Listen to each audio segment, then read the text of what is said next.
위기를 경험한 공동체는 기도 응답을 받았습니다. 그들은 하나님의 말씀을 용기 있게 전하기를 원했죠.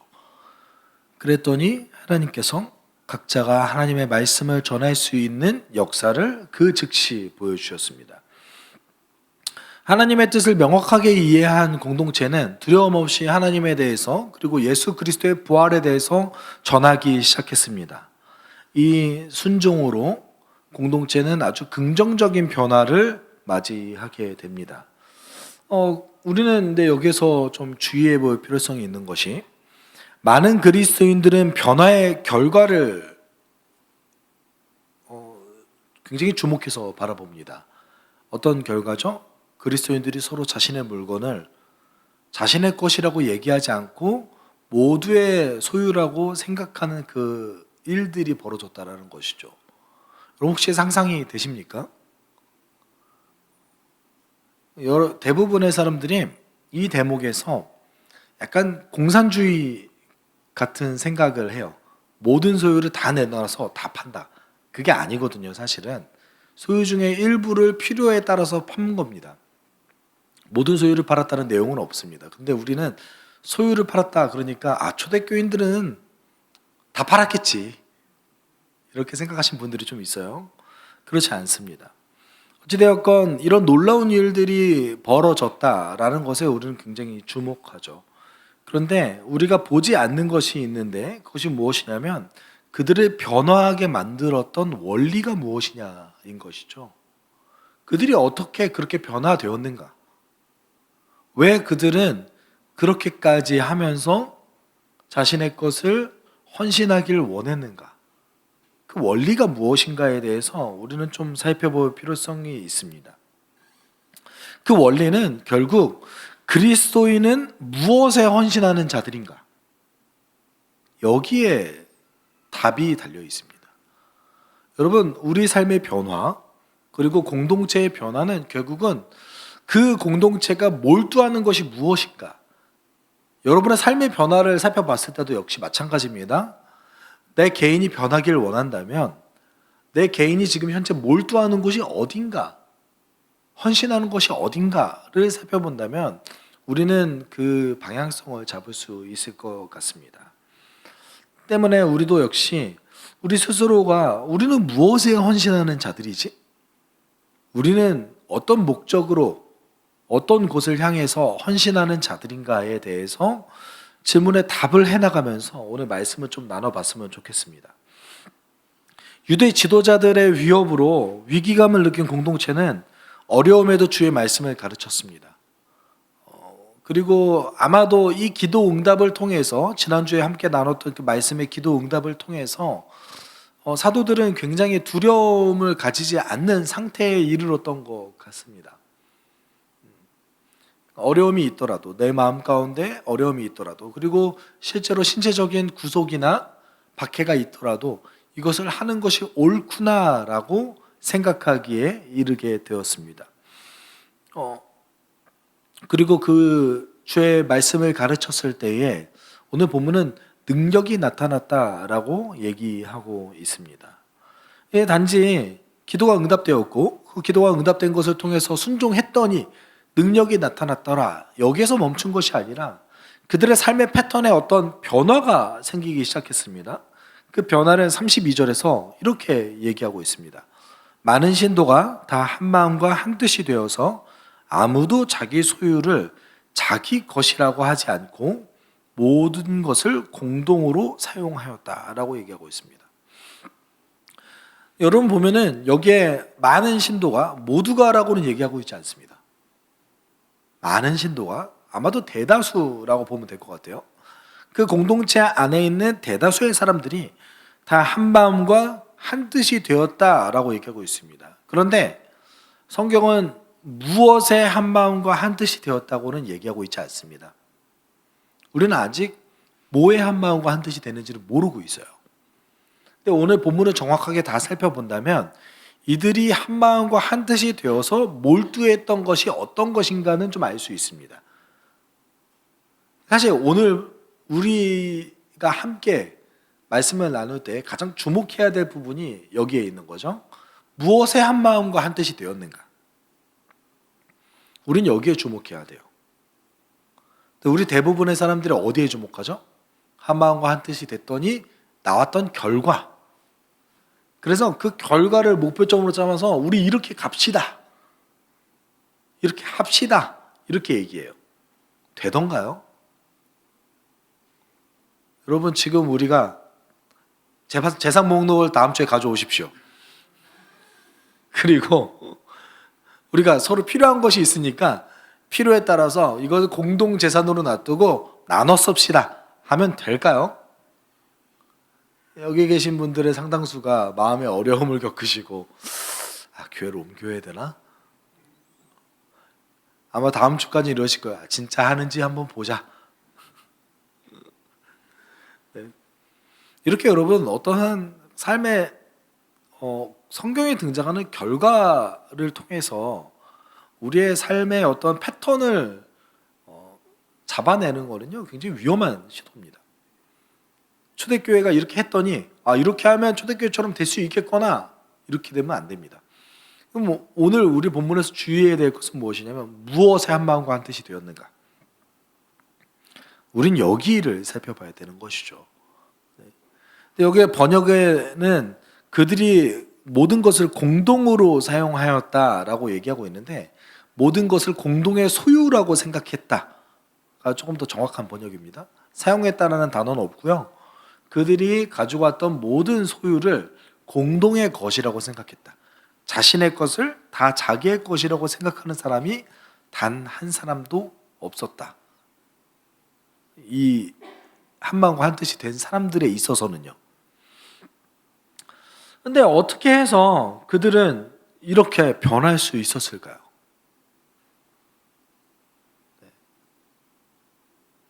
물론 이제 제가 뒤에 나누겠지만 지금의 상황과 그때의 상황이 좀 다른 측면이 있습니다. 그런데 우리는 이렇게 생각할 수 있잖아요. 가진 게 없으면은 이렇게 생각할 수 있죠.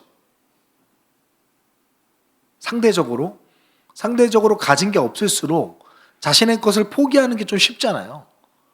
실제로 예루살렘은 가난한 도시 중에 속했습니다. 그러니까 그리스 로마 문명 전체를 다 살펴봐도 예루살렘은 바다랑 가깝지 않잖아요. 항구가 있는 도시가 아니었기 때문에 그렇게 부자가 아니었어요. 그래서 주변에 있는 많은 교회들이 예루살렘 교회를 도와줬다라는 사도행전의 기록이 있습니다. 그러니까 좀 뭐라고 얘기해야 되나요? 가난한 도시였던 거예요. 그곳에서 가난한 사람들이 모였어요. 그러니까 좀 더 쉽겠죠? 아니요, 그렇지 않아요. 가난한 사람이라고 자신의 것을 내놓는 게 왜 쉽습니까? 우리는 그렇게 생각하는 것 뿐인 거죠. 근데 오늘 본문 속에서는 가난한 사람도 자신의 것을 자신의 것이라고 여기지 않았고요. 그리고 부자들도 자신의 것을 자신의 것이라고 여기지 않습니다. 두 가지 케이스를 전부 다 얘기합니다. 근데 어떻게 해서 이들이 이런 변화가 일어났을까요? 그 변화의 원인을 33절에서 얘기합니다. 우리 33절 좀 같이 읽어볼까요? 사도들은 큰 능력으로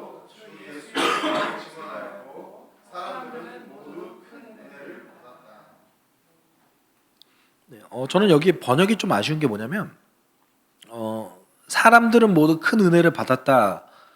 좋은 번역이긴 한데 주어가 원래는 큰 은혜가 사람들에게 임했다예요. 큰 은혜가 모든 사람에게 임했다. 이게 조금 더 강조되는 측면입니다. 그러니까 사람이 강조되지 않고 은혜가 강조됐어요. 근데 왜 은혜가 강조됐을까요? 뭐 때문에? 사도들이 순종해서 예수의 능력, 예수의 부활을 증언했더니. 여기도 좀 번역이 좀 아쉬움이 있는데 주 예수의 부활을 증언한 건 맞는데 주 예수의 부활의 증거에 대해서 말했다. 이렇게 얘기하고 있습니다.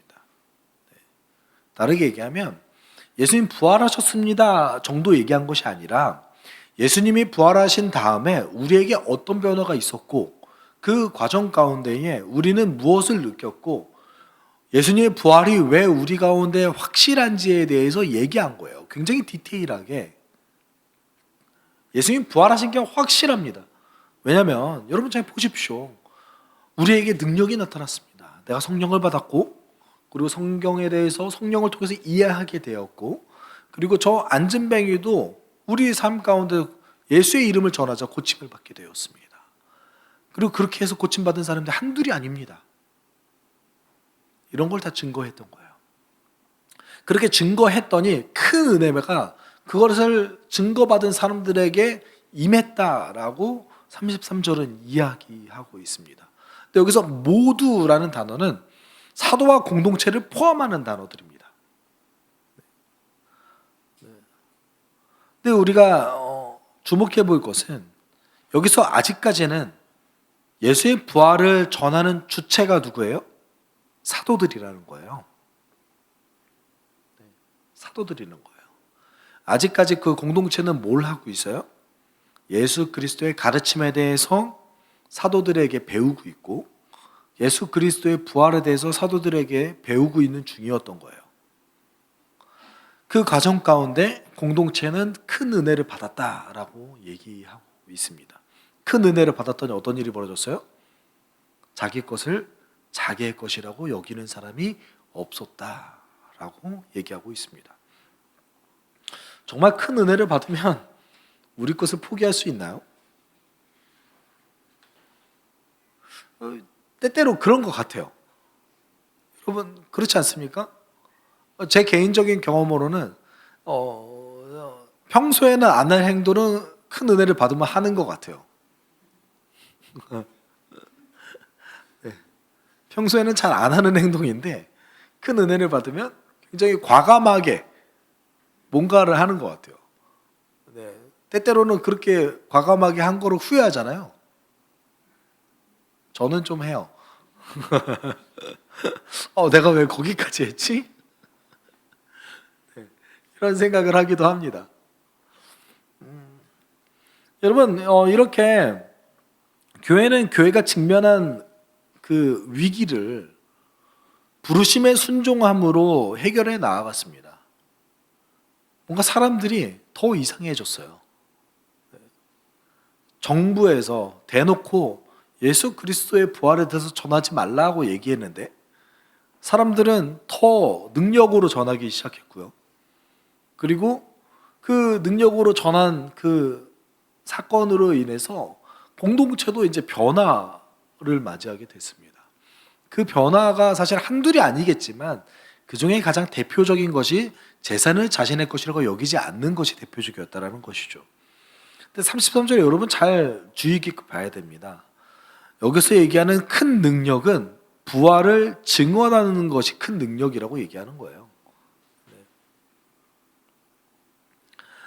그랬더니 어떤 일이 또 벌어져요? 34절, 35절에 조금 더 디테일하게 이야기하고 있습니다. 같이 읽어볼까요?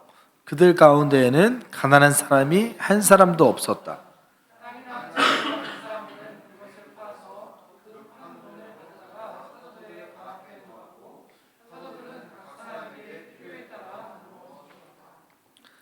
여기서 여러분 질문하고 싶은 거 없으세요? 정말 가난한 사람이 없었을까? 좀 질문이 들지 않으세요? 네.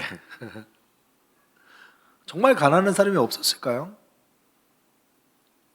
마치 이제 부의 어떤 평등을 이룬 것 같잖아요.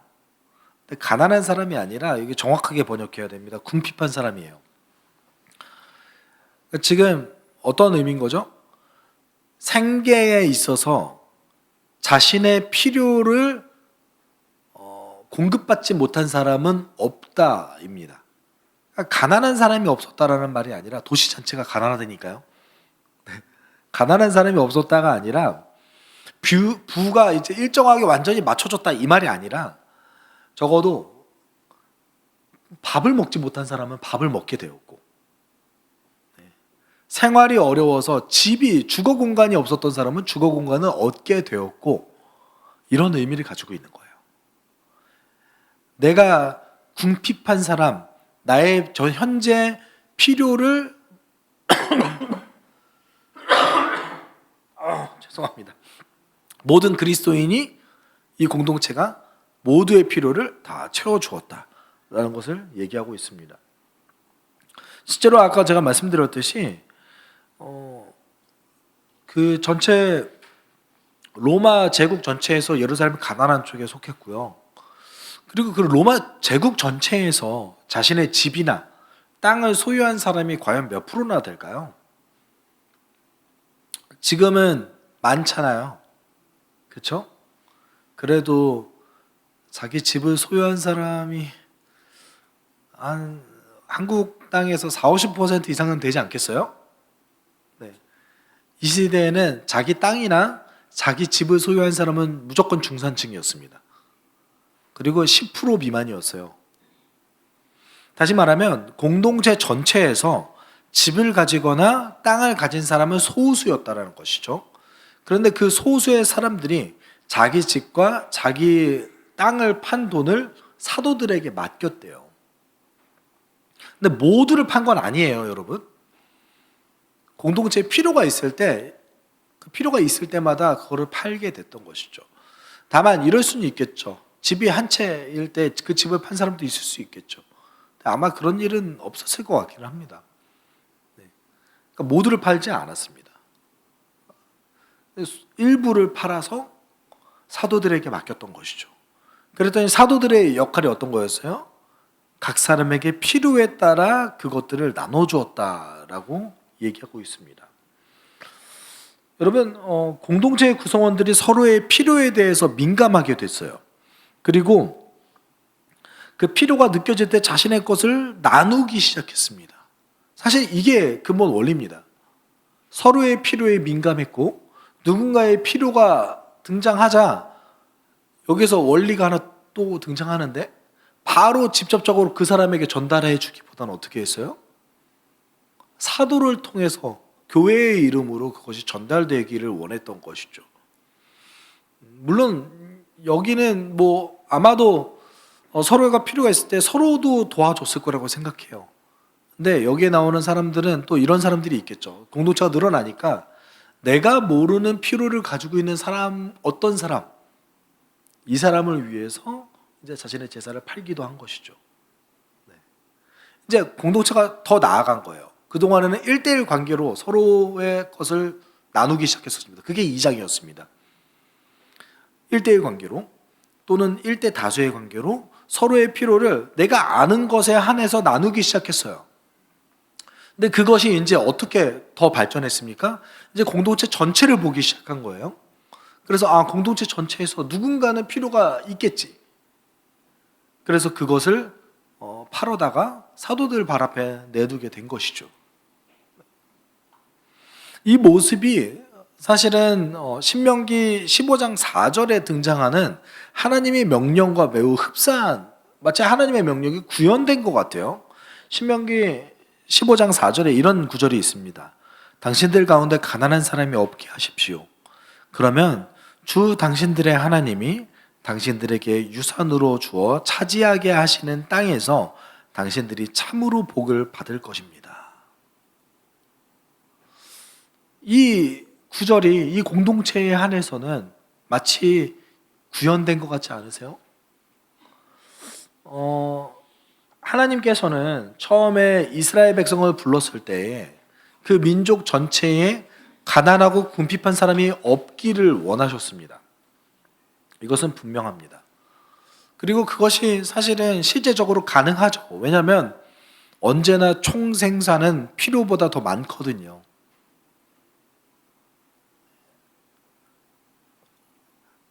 전 세계에 아사로 죽어가는 사람이 대략 영양실조와 아사로 죽어가는 사람이 대략 3천만 명이라고 합니다. 네, 3천만 명이라고 하는데 그 3천만 명에 대한 식량을 그 서유럽에서 사용되어지는 가축을 위한 식량만 공급을 줄여도 다 해결할 수 있는 양이라고 합니다. 그러니까 총 생산은 이미 충분해요. 충분한데 그것을 공급받는 사람들의 숫자가 공평하지 않기 때문에 다른 경제 원리로 그것이 분배되기 때문에 그것이 문제가 생긴 것이죠. 적어도 주의 나라에서는 이런 문제가 없기를 하나님께서 원하셨습니다. 그래서 신명기, 창세기, 출애굽기, 레위기, 민수기, 신명기 전체를 놓고 보면 하나님께서는 약자, 그리고 가난한 사람, 고아, 과부를 위한 어떤 제도들을 많이 만들어 놓고 계십니다. 심지어 너무 지나치게 부자가 등장하지 않게 하기 위해서 땅도 절대 팔지 말라고 얘기하세요. 땅은 사고 파는 것이 아니다, 이렇게 얘기하십니다. 여러분, 하나님께서는 그걸 원하셨죠. 그런데 이스라엘 전체 역사 가운데 그것이 구현된 적이 없습니다. 실제로 이스라엘 백성들 가운데 이 말씀 구절을 구현하기 위해서 노력했던 공동체들이 조금 있었습니다. 세례자 요한이 속했던 쿰란 공동체도 규칙을 놓고 서로의 재산을 나누도록 했어요. 근데 여러분 잘 생각해 보세요. 내 재산을 나누는 것을 규칙으로 만들어 놓는다면 어떤 문제가 생길까요?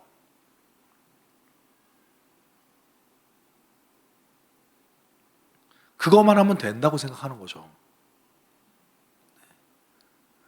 규칙을 이제 악용하는 사례들이 등장하기 시작하는 거예요. 실제로 유대인의 역사가 그렇게 계속 흘러오지 않았습니까? 여러분 잘 생각해 보세요. 제가 예전에 가장 최악의 총회였다고 생각하는 총회 중에서 이런 결정을 내린 적이 있습니다. 한국교회 합동이죠. 합동교회의 그리스도인의 기준 중에 하나는 11조를 내는 사람이다 라는 판결을 낸 적이 있어요. 다르게 얘기하면 11조를 내지 않는 사람은 뭐가 아니라는 거예요? 합동교인이 아니라는 얘기예요. 네. 적어도 합동에서는 저희 교단이에요. 여러분이 속한 교단이에요. 적어도 합동에서는 11조 안 된 사람을 교인으로 보지 않겠다라는 의지였던 거예요. 다음에 어떤 일이 벌어졌겠어요? 11조는 안 내시는 분들은 그럼 내가 예수 안 믿는 거야? 라고 반발하겠죠. 11조를 내시는 분은 냈으니까 난 그리스도인이네? 여러분, 그럼 그리스도인 되기 너무 쉽네요. 전 11조만 내서 그리스도인이 될 수 있다고 한다면 낼래요.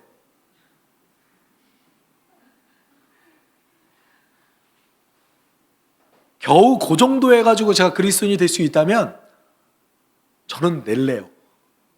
어떻게 생각하세요? 내고 말래요.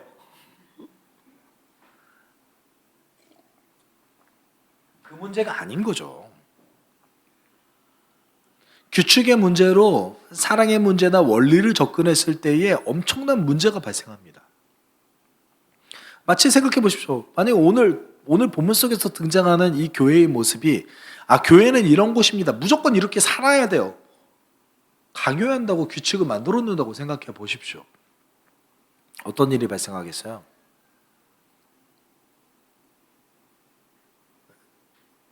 이것만 하면 되겠지라고 생각하는 사람도 있을 거고, 이건 너무 힘들어 안 할래 라고 생각하는 사람들도 있겠죠.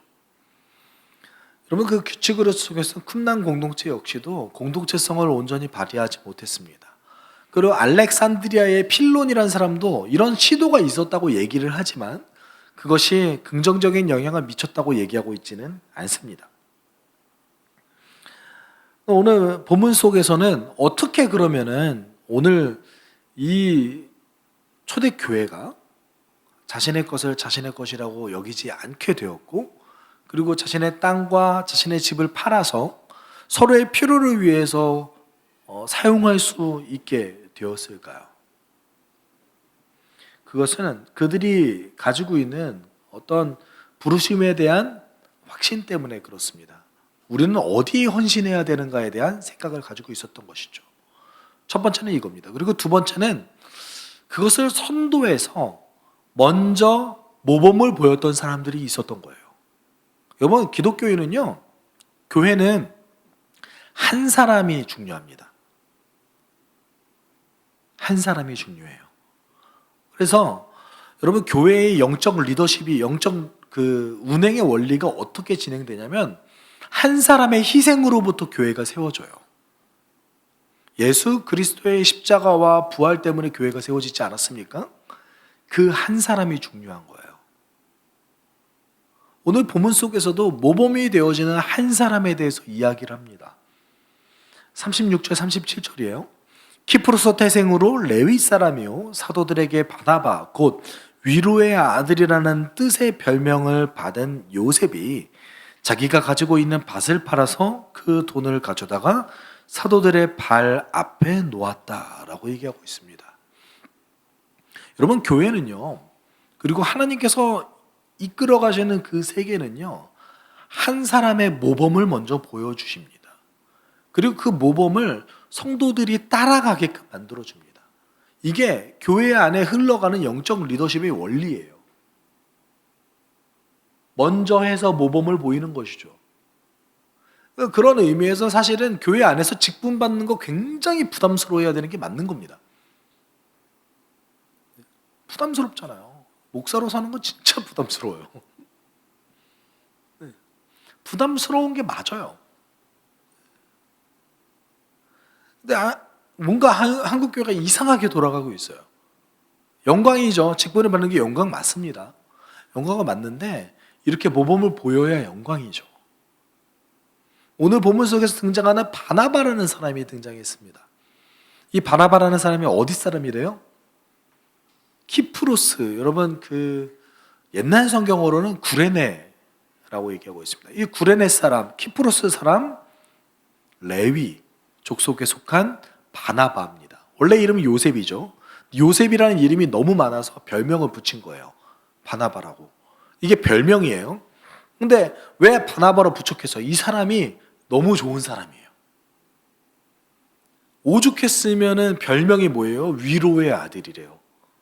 어딜 가나 위로를 했던 사람인 거죠. 실제로 바나바가 모두가 꺼려하고 싫어했던 바울에게 직접 찾아가서 바울을 하나님의 부르심과 사역의 현장으로 이끌었던 사람입니다. 초대교회 내에서 바나바가 훨씬 더 인정받는 사람이었는데 바나바가 어떻게 해요? 바울, 네가 담임 목사해. 난 뒤에서 서포트할게.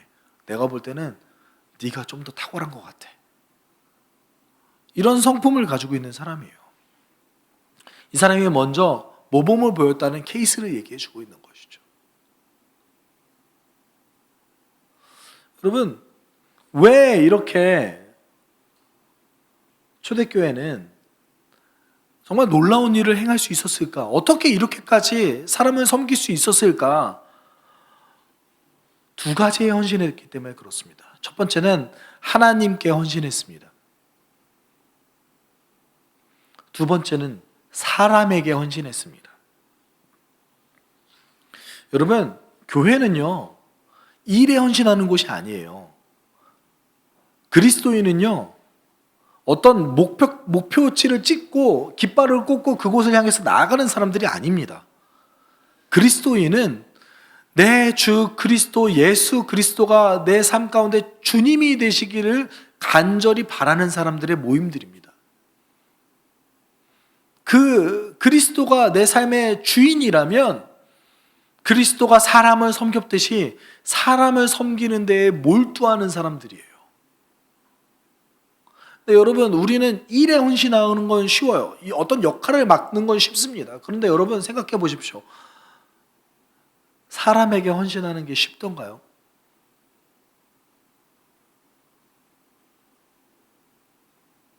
그렇지 않죠. 나는 순수하게 호의로 다가갔는데 그 호의가 배신으로 다가올 때가 얼마나 많이 있습니다. 많이 있습니까?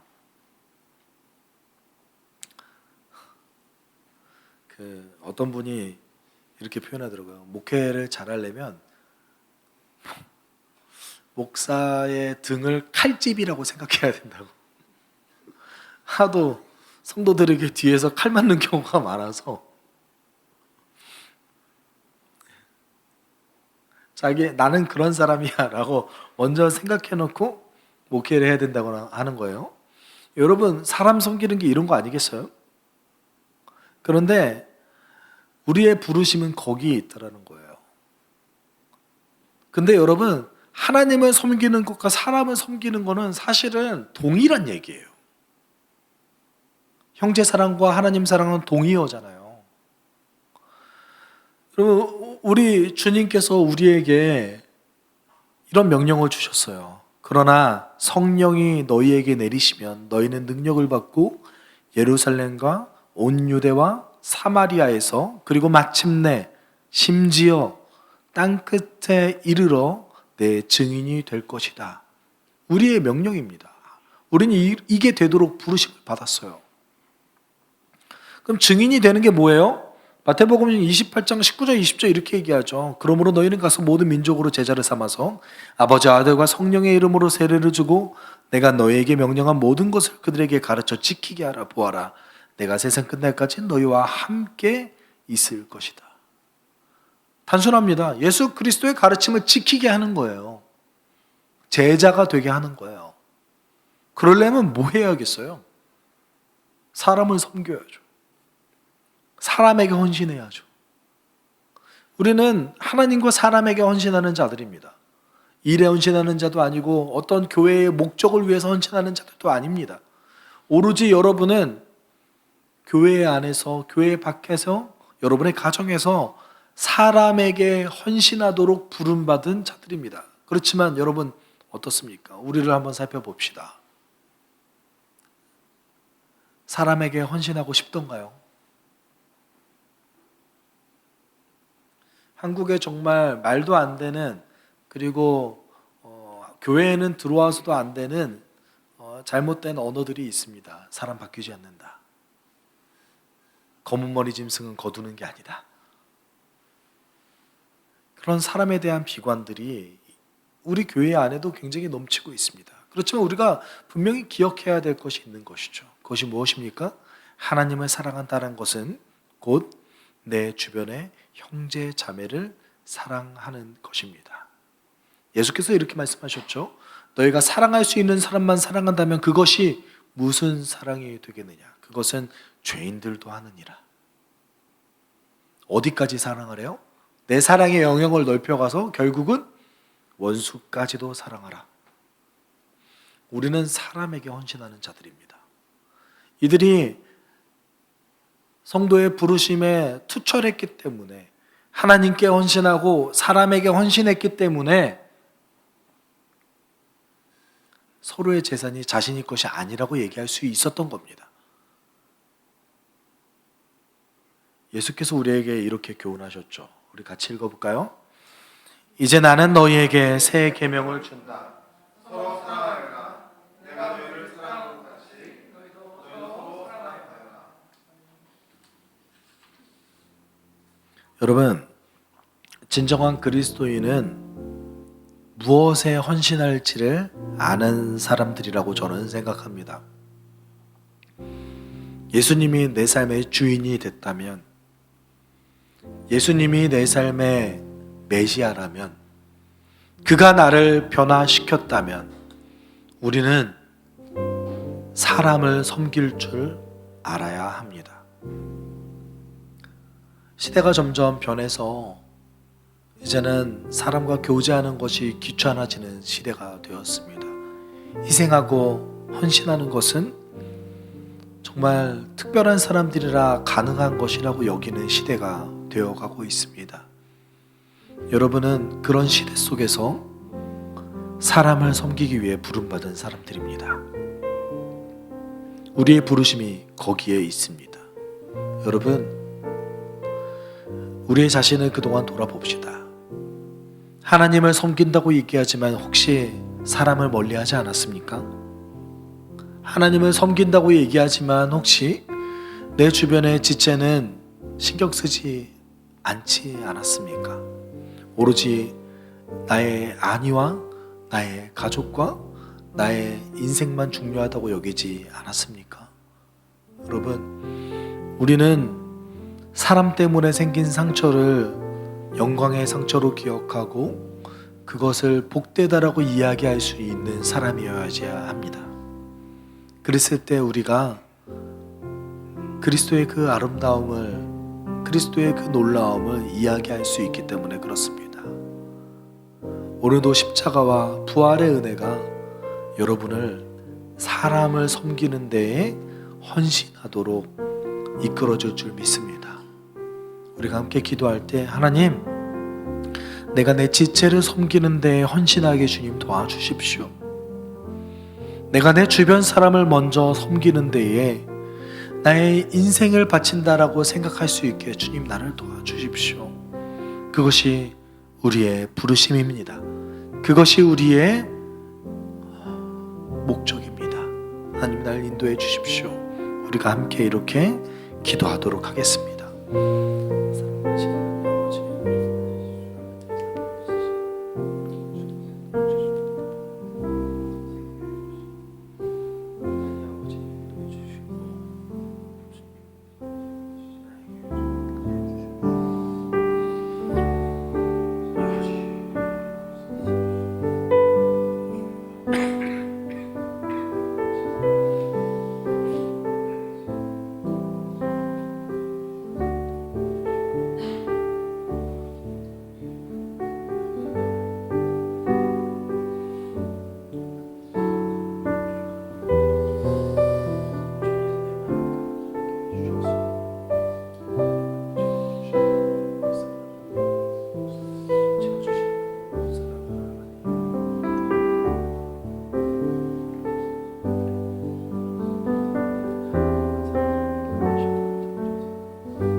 사랑과 은혜가 풍성하신 하나님 아버지, 오늘도 우리를 불러주심에 감사를 드립니다.